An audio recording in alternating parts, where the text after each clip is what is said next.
Assalamualaikum warahmatullahi wabarakatuh. Selamat pagi Ibu Monika Primasari M.PD dan teman-teman semuanya. Semoga selalu dalam keadaan sehat walafiat. Pada kesempatan kali ini kita bertemu kembali walau dalam keadaan kondisi virtual. Semoga teman-teman tetap merasakan semangat untuk mengikuti presentasi kali ini.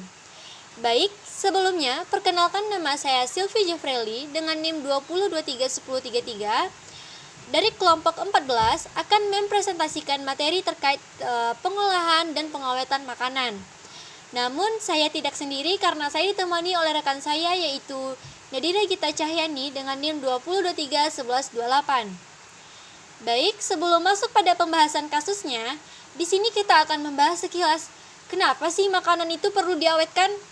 Nah, sebelum kita menjawab pertanyaan tersebut, alangkah baiknya saya menjelaskan dulu apa sih yang dimaksud dengan pengawetan makanan. Nah, pengawetan makanan adalah cara yang digunakan untuk membuat makanan memiliki daya simpan yang lama dan mempertahankan sifat-sifat fisik dan kimia makanan tersebut. Dalam mengawetkan makanan harus diperhatikan jenis bahan makanan yang diawetkan, keadaan bahan makanan, cara pengawetan, dan daya tarik produk pengawetan makanan tersebut. Ada beberapa teknik cara pengawetan makanan. Yang pertama, pengawetan dengan pemanasan. Nah, teknik ini dipertontonkan untuk bahan padat namun tidak efektif untuk bahan yang berisi gugus fungsional seperti vitamin dan protein.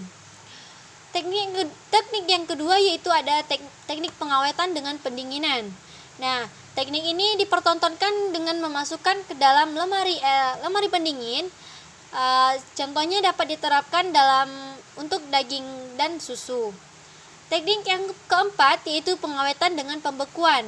Nah, pengawetan makanan dengan pembekuan ini caranya yaitu dengan menurunkan temperaturnya hingga di bawah titik beku cairan. Selanjutnya ada pengawetan dengan pengeringan. Nah, pengawetan ini mencegah pembusukan makanan. Dampak mikroorganisme biasanya dipertontonkan untuk bahan padat yang berisi protein dan karbohidrat. Nah, teman-teman semuanya, sebenarnya masih banyak lagi teknik pengawetan makanan yang lain, namun kita akan berfokus pada yang saya sebutkan tadi. Nah, selanjutnya kita akan menjawab pertanyaan, kenapa makanan itu perlu diawetkan? Nah, pada dasarnya bahan bersifat mudah rusak atau perishable. Penyebab utama kerusakan ini adalah kadar air yang terkandung di dalamnya. Makin tinggi kadar airnya, akan makin besar pula kemungkinan bahan tersebut menjadi rusak. Bahan pangan yang telah rusak sebaiknya jangan kita konsumsi sekecil apapun jumlahnya. Biasanya makanan yang tercemar tersebut mengalami perubahan warna, rasa, bau, serta tekstur. Dari pengetahuan inilah muncul upaya pengawetan makanan guna memperpanjang daya simpannya. Hal tersebut dilakukan dengan menurunkan kadar air makanan melalui proses pengeringan, pemberian senyawa pengikat air, dan membunuh mikroba perusak pangan. Contoh bahan pengawet adalah natrium klorida alias garam, gula atau sukrosa, serta cuka. Nah, apakah proses pengawetan dan bahan pengawet yang ditambahkan ke dalam makanan itu aman untuk dikonsumsi? Nah, jawabannya dilansir dari Peraturan Kepala BPOM Republik Indonesia Nomor 36 Tahun 2013, beberapa jenis bahan pengawet makanan yang diizinkan untuk digunakan dalam makanan. Seperti yang pertama yaitu ada asam sorbat dan garamnya. Yang kedua ada asam benzoat dan garamnya. Yang ketiga sulfit atau sulfur dioksida. Yang keempat nitrit dan nitra. Dan yang kelima ada nisin. Nah, sekarang kita akan membahas jenis pengawet makanan yang sebaiknya kita hindari, apalagi kita konsumsi ya. Nah, yang pertama jenis itu adalah asam boraks. Asam borak ini biasa digunakan sebagai anti jamur kayu, pembasmi kecoa, antiseptik, salep kulit, bahan deterjen, sabun, cat, disinfektan, pestisida, serta keramik. Boraks ini sering ditambahkan ke dalam bakso, mie basah, kerupuk, dan pangsit yang tujuannya adalah menambah kekenyalan, padahal borak tersebut bersifat toksik atau beracun terhadap semua sel. Nah, asam borak ini berbahaya sekali jika kita tambahkan ke dalam suatu makanan. Karena seperti yang dijelaskan tadi, biasanya asam borak itu digunakan untuk anti jamur kayu, pembasmi kecoa, antiseptik, dan lain-lain sebagainya, bukan untuk pengawet makanan. Nah, yang kedua ada jenis pengawet makanan yang kita hindari, yaitu ada formalin. Formalin ini merupakan larutan tak berwarna dan berbau tajam. Formalin bersifat antimikroba. Tidak heran jika formalin banyak dimanfaatkan sebagai bahan pembersih lantai dan pakaian, pembasmi serangga, pupuk dan parfum, pengawet produk kosmetik, serta mayat. Banyak pedagang nakal yang suka menambahkan formalin pada ikan segar, ayam potong, mie basah, dan tahu. Padahal formalin ini sama sekali tidak boleh kita konsumsi, apalagi ditambahkan ke dalam pengawet makanan. Nah, untuk penjelasan mengenai kasus dalam materi pengawetan makanan ini akan disampaikan oleh rekan saya, yaitu Nadira Gita Cahyani. Kepada Nadira dipersilakan. Sebelumnya, terima kasih kepada moderator. Selanjutnya, saya akan membacakan tentang kasus 1 tentang santap makanan mengandung formalin 51 warga keracunan massal. Kronologi kasus ini bermula dari seorang anak yang merupakan korban keracunan lemas saat dievakuasi ke RSMM. Sebuah pesta ulang tahun yang dilaksanakan Sabtu, tanggal 27 bulan Februari sekitar pukul 8 malam WIT di jalur 2SP2. Berakhir dengan kepanikan setelah 51 orang dinyatakan keracunan menyantap makanan dari acara tersebut.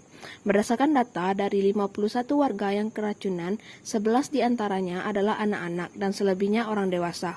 Peristiwa itu bermula ketika para tamu yang hadir dalam acara ulang tahun menyantap makanan yang berupa nasi kuning, yang telah dikemas dalam kotak dengan lauk berupa telur dan ikan serta mie. Kemudian mengalami sejumlah gejala beberapa saat setelah makan. Dari beberapa sumber yang ditemui Timika Express, diantaranya Susanti menuturkan anaknya langsung dibawa ke RSMM setelah pulang dari acara ulang tahun tersebut, karena anaknya mengeluh mual dan pusing-pusing kemudian tiba-tiba muntah. Sementara itu, Dewi yang juga merupakan korban keracunan mengaku acara ulang tahun itu dimulai sekitar pukul 2 WIT. Tetapi karena masih hujan sehingga acara makannya hingga pukul 4 sore WIT sambil menunggu hujan reda. Adapun makanan yang disantapnya adalah nasi kuning dan kue, di mana nasi kuning yang untuk anak-anak disajikan dalam bentuk kotak yang sudah dibungkus baik. Sementara kalau untuk orang dewasa dihidangkan secara prasmanan. Setelah maghrib kita langsung pulang, tapi entah kenapa tiba-tiba saja anak saya yang usia 2 tahun langsung lemas dan muntah-muntah. Saya langsung panik melihat itu, dan saya juga belum pastikan apakah itu akibat makan nasi kuning ataupun kue, dan yang lainnya yang dihilangkan itu, ucap Dewi. Ia juga menjelaskan selain anaknya mengalami gejala muntah, kemudian muncul terdengar seinformasi bahwa masih ada warga lain dengan gejala sama yang sebagian dilarikan ke Puskesmas Timika Jaya, baru kemudian dirujuk ke RSMM Karista. Sebab akibat pada kasus ini, dari hasil temuan Giat Food Security, sampel menu hidangan ulang tahun tersebut selanjutnya dilakukan pemeriksaan di Rumah Sakit Bantuan Trikora Timika, dan menurut Letu CKM Dr. Mitel Amigo Pengaribuan, Kepala Rupkiban, dari makanan yang disajikan ini telah dilakukan pemeriksaan dan diketahui nasi kuning tersebut mengandung sekitar 0,25 formalin. Kemudian ikan mengandung 0,1 formalin, di mana nilai normalnya adalah 0,0.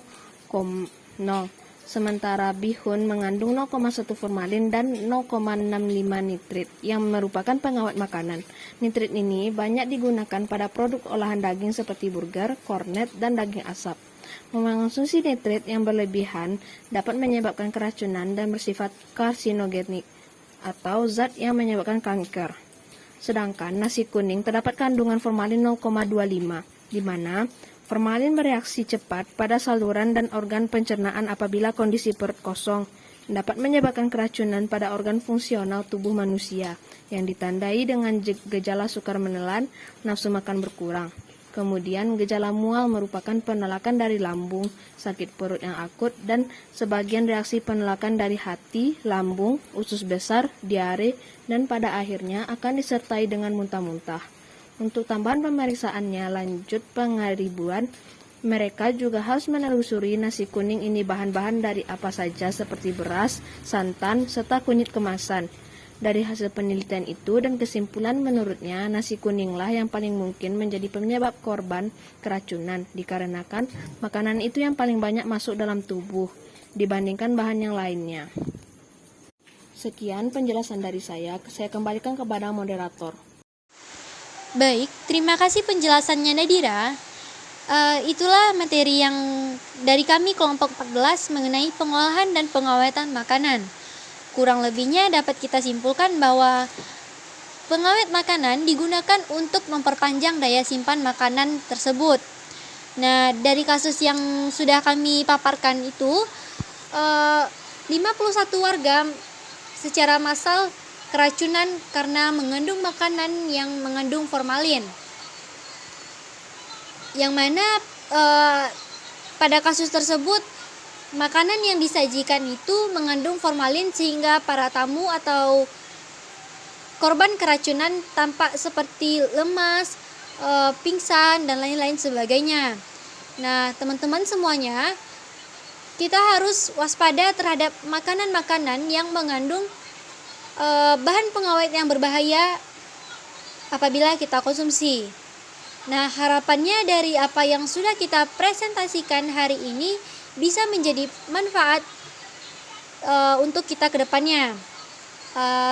Karena dirasa presentasi kita sudah cukup, maka saya selaku moderator pamit undur diri. Sekian presentasi dari kami. Jika ada yang salah mohon dimaafkan, jika ada yang sayang tolong diungkapkan.